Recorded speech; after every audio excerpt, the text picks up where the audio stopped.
King of Land meets King of Water, Quavo and Fuego, and today's time this year marks our 1 year anniversary since George Floyd death. And today, as we all know it, is our first time ever going to trial on this case.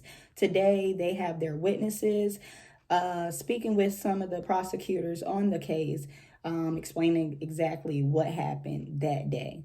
And may I add to the brothers that was on that stand, y'all held it down. Y'all answered every question with simplicity, and I fuck with that, okay? So we gonna get into it. Lock in at 5 with Key to the Street.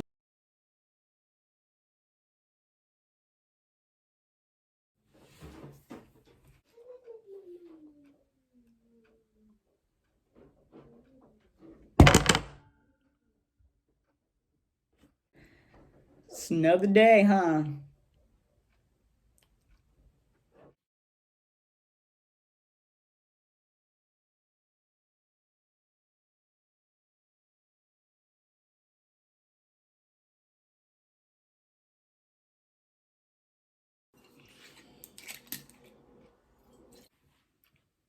I wonder what the fuck they were saying.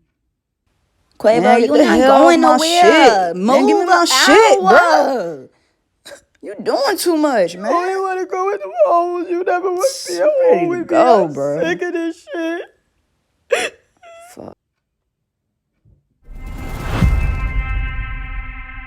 This is our only chance.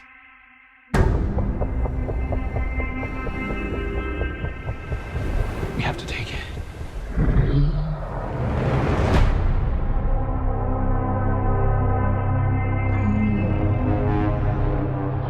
We need calm.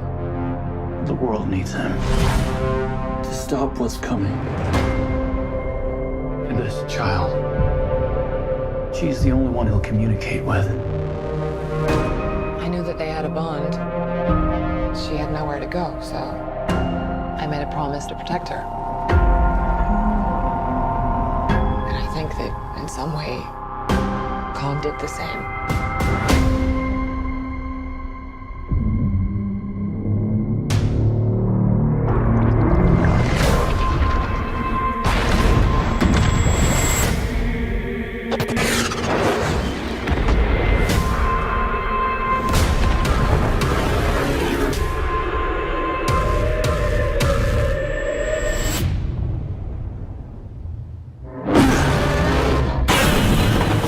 It's Godzilla.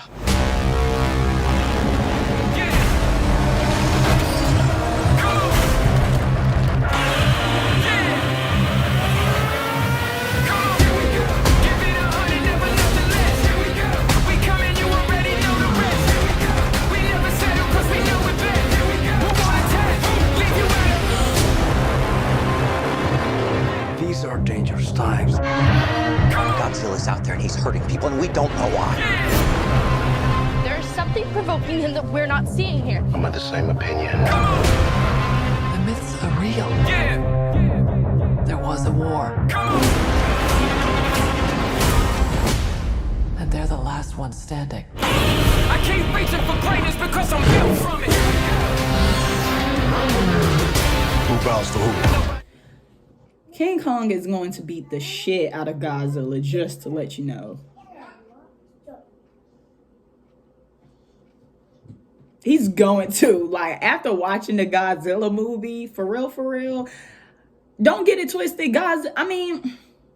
Godzilla got his clan, though. That's the only thing. Like, Godzilla got, he got his goons, like, with him. Now that he defeated the other, the three-headed motherfucker, that motherfucker there.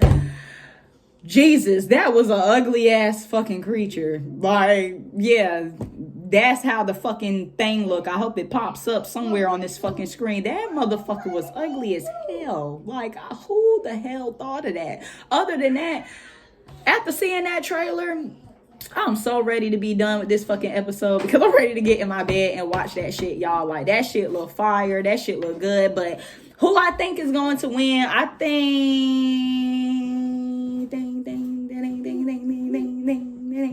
think King Kong gonna do that. I'll be on the way. Call me when you want. Call me when you need. Call me me out by your name, I'll be on the way. Like, call me by your name. Tell me you love me in private. Call me by your name. Nice. Why do you want to worship the devil? Okay, so make a long story short, because I don't want to repeat something that you already watched. Technically, me personally, I didn't know it was that many people in the store at the time. How the way the story came about, it was pretty much just this one person who called the cops on George Floyd, and that's how it came about to this whole fiasco. So pretty much it was more than just that one person. It was the manager, several co-workers, as well as the cashier. And the cashier did testify today. I'm pretty sure that's not his job title, but he was the one that, signaled that, hey, this was a fake ass $20 bill. So yes, that part was true. It was a fake $20 bill in that transaction, and according to the store associate, he definitely tried to call him back into the store, like, hey, you guys, you gave me a fake ass 20, like, let me holler at you real quick, come back in the store. And pretty much, they didn't want to. So this was they, as in Floyd, and I guess the homies, friends, I'm not really sure, they wasn't very specific. And pretty much the co-workers went outside and tried to chase them down to make sure they don't get away. So I want to pause at that part right there, because for anybody that work in retail, me personally, I worked at Walmart. We are instructed, like, if they don't give a fuck if somebody stole something, once you leave out that door, you cannot touch them. Don't touch them. Don't, do none of that shit, because I don't know what the rule of that is, like why they're telling people that, but clearly I can understand why, for purposes like this. So I don't understand why that wasn't implemented.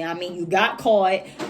Yeah, they were having a conversation. The cashier let them know, like, yo, he was cool. We was talking about X, Y, and Z. And then this nigga hit me with this fake ass 20. Yeah, that's a part of the game if you're not street smart, you know what I'm saying? So he keeping you occupied to make sure all of your focus not on that dollar bill, because if anybody know money, you could tell a fake dollar bill from a real dollar bill. So he definitely succeeded with that, clearly. But the whole chasing after them and all of that, me personally, I don't agree with that. And in today's society, yeah, what happened if this wasn't a George Floyd moment? A George Floyd moment. What happened if it wasn't? What happened if this was some regular nigga giving you a fake ass $20 and you chasing him down and he shoot your ass up? You know what I'm saying? So I don't like that part. They should have just went about their business. They got hit. They know next time to be on their feet.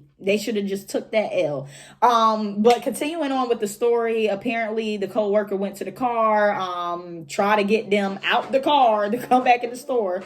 And I guess, one of the guys in the passenger seat, they didn't name specifics or whatever. He ripped up a 20 and threw it outside on some, G shit. And I guess he ended up picking it up. Words was exchanged. And, that's when the whole chaos created, They went back inside, and I guess manager already had the cops coming. So he then proceeds and go into details as far as, what he's seen and how things led to one another. I gotta respect this guy, because number fucking one, every question he made sure before he answered, it was clarity. He made sure he did not speak out of turn. He used the same affirmative answer. It was either correct, or it was either, can you repeat that, or I don't know. You know what I'm saying? It was a few no. I don't remember, saying that or whatever, but it's the simple fact that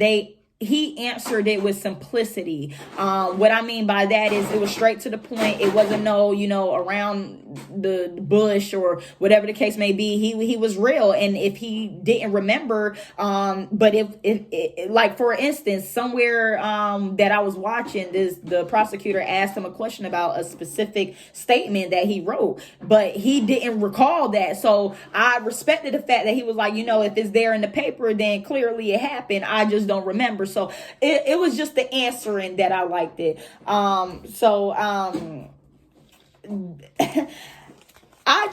Me personally, I don't understand what more evidence they need. Like, what more evidence do you need? This is putting me back in the mindset of Trayvon Martin. Like, that was, I believe that was the first physical, advanced, case ever. Like, I would never forget that. Like, before it used to be trying to find a murderer. Now we have cases where you see it on video, you hear it, and they still need to do more research. You know what I'm saying? I feel like if the shit is on fucking video, what the hell are we doing? You already got them up. You know what I'm saying? So, but I'm not into politics and all of that. So I mean, don't shoot the messenger, but I feel like a lot of things could have been played well differently. So that's all I got to say on that. I just want to say thank you for tuning into Key to the Streets. Thank you for locking in at 5. I'm pretty sure some of the things that I did talk about you already heard. Excuse me for the background noises. It's live back here, but we still got this episode through and done, y'all. I am ready to watch this King Kong versus Godzilla movie. You know what I'm saying? Because a bitch is tired. I've been up all night and I'm ready to go to sleep. So yeah, volume 3 is still on the way. April 10th. Y'all make sure y'all lock in on that. We got plenty on the way.